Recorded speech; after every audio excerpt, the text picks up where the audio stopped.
The number one myth that Westerners have about this conflict is that Arabs and Jews have been fighting for thousands of years and they're going to continue to fight. This is really quite bizarre because all it takes is a little bit of reading of history to find out that this just isn't true. There is no congenital historical enmity between the Arabs and the Jews.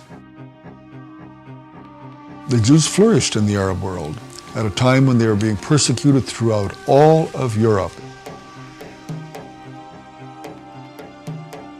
At the end of the 19th century, because of anti-Semitism in Europe, European Jews began to try and figure out a solution to the Jewish problem. A very small minority adhered to Zionism, the idea that the only place in which they could be safe is within a Jewish state. Zionist Jews actually had a design on the land of Palestine, the idea of creating a homeland for Jews in the land of Palestine. And this is really the beginning of the conflict.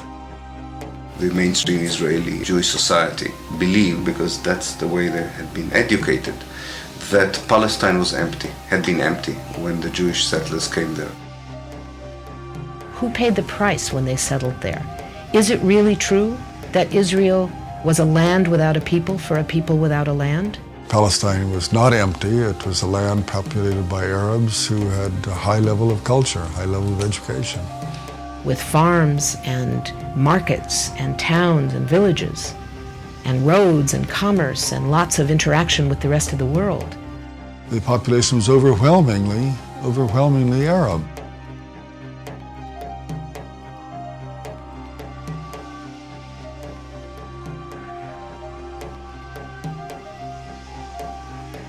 Jewish immigration increased under British rule following World War I, when Britain implemented the Balfour Declaration, promising a Jewish homeland in Palestine.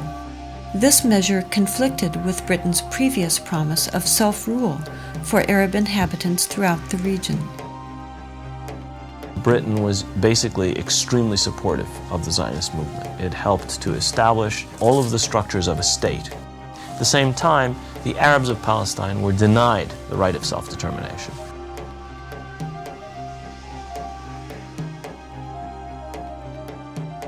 The Palestinians saw a European power decide the future of a non-European territory, in flat disregard of both their presence and wishes.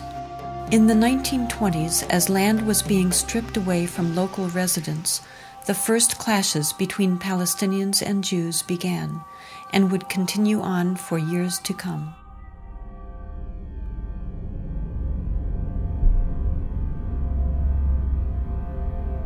Until the early 1930s, the Jewish population of Palestine remained under 17%.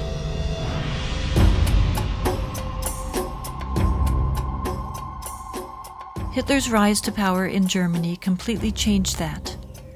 In just 5 years, 174,000 Jews flooded into Palestine, doubling their population.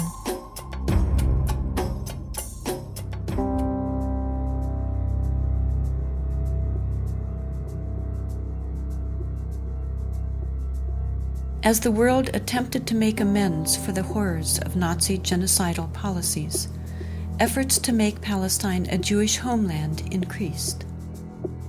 The Palestinians, they were not the Nazis. They were not responsible for the Holocaust.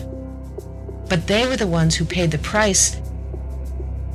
In 1947, with the conflict spiraling out of control, Britain decided to turn the problem of Palestine over to the United Nations. The UN, under pressure, proposed to divide the land into 2 states, an Arab state and a Jewish state. Arabs were to be given 43% of the land, despite the fact that they made up more than 2/3 of the population and owned over 92% of the land. Jews were to be given 56%, although they comprised only 1/3 of the population and owned less than 8% of the total area. Nevertheless, they were given not only most of the land, they were given the most fertile land.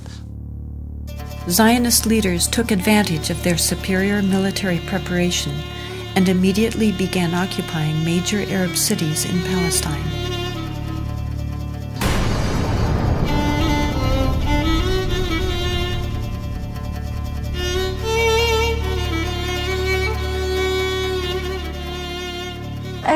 among the people that conquered Akko. When we were walking around, we entered a flat. There was a pair of shoes of a small child, maybe 2 years old. They didn't have time to put on the shoes, so they left the shoes and they ran away. They left everything.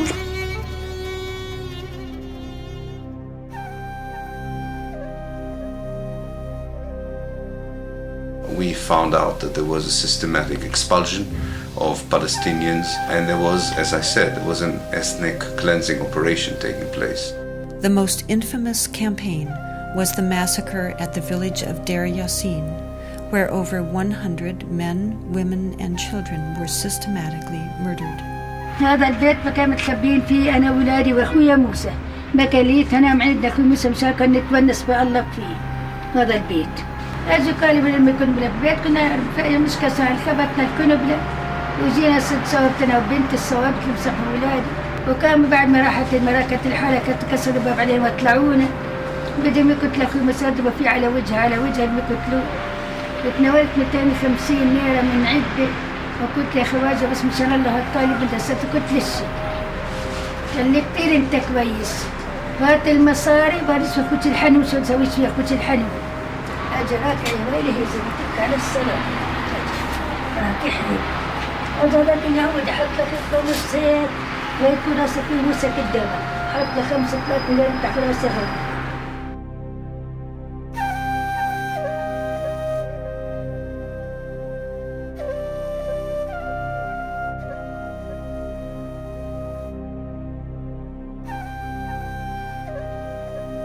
The ruthlessness of the attack on Deir Yassin drove fear and panic into the Palestinian population and led to the flight of unarmed civilians from their homes all over the country.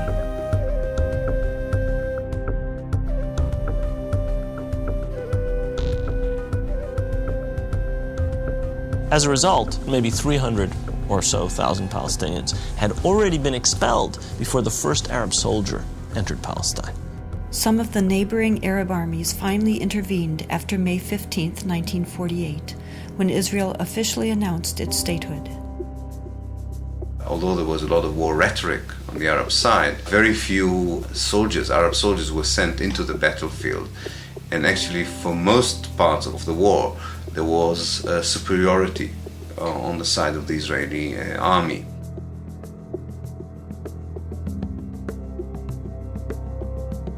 The Israeli army cleansed much of the territory and took over a large part of the designated Palestinian state. The new state of Israel encompassed 78% of the total land of Palestine. The West Bank came under Jordanian control and the Gaza Strip under Egyptian dominion. Although a truce was declared between Israel and the Arab states, true peace remained elusive, as over 700,000 Palestinian refugees languished in nearby camps, often in sight of homes to which they still held the deeds and a deep desire to return. Most of the deserted and evicted Palestinian villages were erased from upon the earth and were either turned into Jewish settlements or into fertile land. Of the 500 Palestinian villages in what became Israel in 1948, 400 were destroyed. These efforts to destroy the possibility of their returning home were countered by the United Nations, which continues to affirm their human right enshrined in international law and morality to return.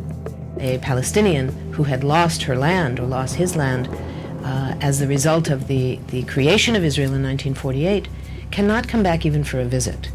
I can go back to Israel as if I were returning and claim immediate citizenship, having no historic tie, speaking no Hebrew, knowing no one in the country, having no family who ever was there. All that one needs is being Jewish, a religious group like any other.